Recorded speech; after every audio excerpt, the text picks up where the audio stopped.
नरेश मीणा कैसे कैसे मामले उठा रहे हैं, कहाँ कहाँ जा रहे हैं, क्या क्या कर रहे हैं। आप सब तो भैया ट्विटर पर, सोशल मीडिया पर बड़े एक्टिव रहते हैं, तो आप तक पहुंच ही जाता होगा। कैसे, पहले मैं बार बार बोलती हूँ, अभी भी बोलूंगी कि कैसे पहले तो जब वो थप्पड़ कांड की वजह से बाहर आए थे तो सीएम सर कर रहे थे। अभी तो पता नहीं रुख ही बदल गया है, माहौल बदल गया है, मूड बदल गया है। अब तो नरेश मीणा अगर किसी पर सबसे ज्यादा बरस रहे हैं भैया तो वो सीएम भजनलाल। आज इसी पर चर्चा करेंगे कि आज नरेश मीणा को क्या हो गया है, कैसे वो बदल गए हैं और कैसे सीएम को हर बात में लाने की कोशिश कर रहे हैं बीच बीच में। क्या होगा, और कह भी रहे हैं कि मुझे तो जेल भिजवाना चाहती है सरकार।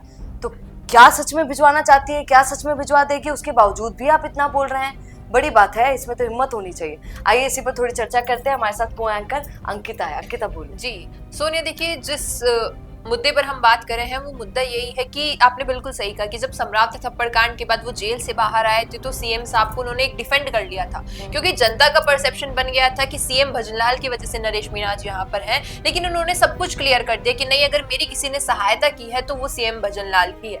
लेकिन जिस तरीके से हम देख रहे हैं कि बाहर आने के बाद अपनी जन क्रांति यात्रा, जिनका कहना था कि नरेश मीणा का ये कहना था कि जन क्रांति यात्रा वो है जो मेरे आने वाले भविष्य में जो भी चुनाव में लड़ता हूं, भले उपचुनाव हो या फिर कोई भी विधानसभा या लोकसभा चुनाव हो, तब मेरी सबसे बड़ी ताकत बनेगी, क्योंकि मैं जन क्रांति यात्रा के माध्यम से लोगों की भावनाओं से जुड़ूंगा, लोगों के उन मुद्दों से जुड़ूंगा, उनकी परेशानियां सुनूंगा। लेकिन झालावाड़ में जैसे ही बच्चों की जान गई, 7 बच्चों की, वो बीच में चले गए। और हाल ही में हम देखिए उन्होंने ट्वीट किया था कि वो जाने वाले थे कहीं पर लोगों से मिलने के लिए, क्योंकि अभी जब से वो बाहर आए हैं लोगों से मिल रहे हैं। डोंगरी बांध को लेकर डोंगरी गांव भी गए थे, तो उन्होंने मुद्दा तो उठा लिया था कि बकरी सरकार द्वारा विक्रम मीणा हत्याकांड को लेकर धरना दे रहे ग्रामीणों के ऊपर अंधाधुंध आंसू गैस के गोले छोड़े गए। चंबा रामगढ़ के रायसर में पुलिस थाने में गोलियां चली, आखिर ऐसा क्यों? क्या गरीब परिवार न्याय भी नहीं मांग सकते? तमाम कई सारी चीजें थी और उन्होंने सीएम भजनलाल को टैग भी किया इसमें। और अब उन्होंने थोड़ी देर बाद ही ये एक और ट्वीट कर दिया है अपने एक्स अकाउंट पर कि मुझे आज रूपनगर कन्हैया दंगल प्रोग्राम में पहुंचना था।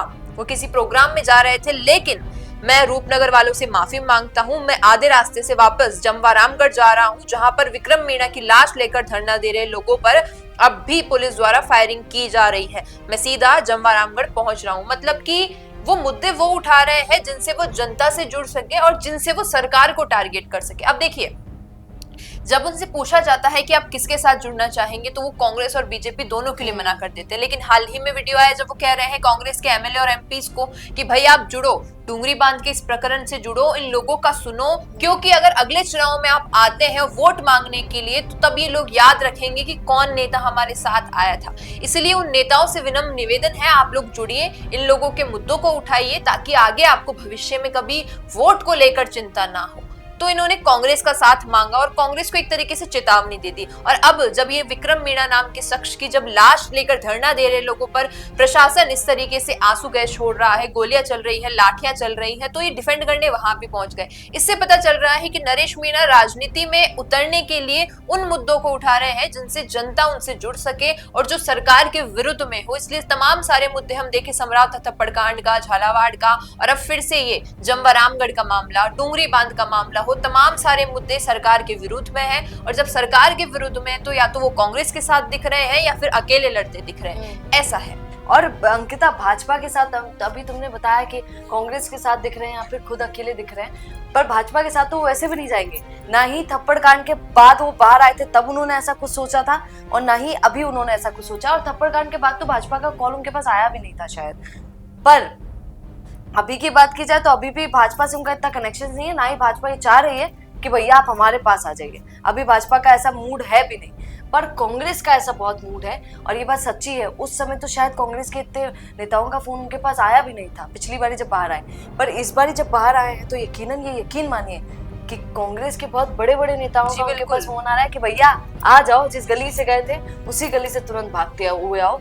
और हो सकता है किसी ने माफी भी मांग ली हो भैया जी, उनकी, क्योंकि सोनिया और नरेश मीणा ने खुद कहा था कि जब मैं सम्राट थप्पड़ कांड के लिए जेल में गया था तो बड़े बड़े नेताओं का ऐसे आया था कि सीट दिलाएंगे और आपको जितवाएंगे भी, बस तो आ वो जाओ। वाला एक आश्वासन दिया जा रहा था, लेकिन उन्होंने कहा कि बीजेपी में नहीं जाना था। तो ये बात साफ होती है कि शायद उस वक्त बीजेपी के नेताओं का फोन था। और मैंने इस बार पूछा जब कि इस बार किसी का फोन आया, तो उन्होंने कहा नहीं ऐसा कुछ नहीं हुआ इस बार, क्योंकि थोड़ी कम समय के लिए भी गए थे और कुछ पता भी नहीं था क्या हो रहा है राजनीति में। लेकिन जिस प्रकार आपने कहा कि इस बार तो कांग्रेस के बड़े बड़े नेता, भाई पूर्व मुख्यमंत्री अशोक गहलोत का समर्थन सामने आ गया, सचिन पायलट का समर्थन आ गया, राजेंद्र गुडा तो एकदम ऐसे कंधे से कंधा मिलाकर खड़े हैं उनके साथ, प्रताप सिंह खाचरियावास है, प्रहलाद गुंजल भी अब साथ वापस आ चुके हैं। तो तमाम जितने बड़े नेता है कांग्रेस के वो तो साथ आ ही रहे हैं उनके। तो शायद अब यही है कि ये मुद्दे उठाकर वो राजनीति में वापसी करेंगे और हो सकता है कि कांग्रेस के साथ ना सही तो कांग्रेस के साथ गठबंधन करके कोई राजनीति रखें अपनी। तो क्या लगता है आपको कि नरेश मीणा की राजनीति में वापसी किस तरह से होगी,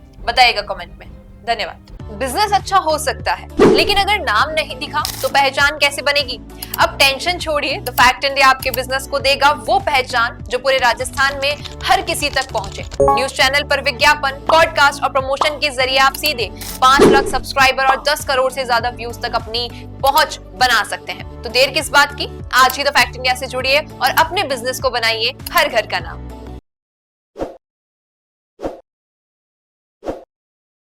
ताज़ा खबरों के लिए विजिट करें द फैक्ट इंडिया की वेबसाइट और डाउनलोड करें द फैक्ट इंडिया ऐप।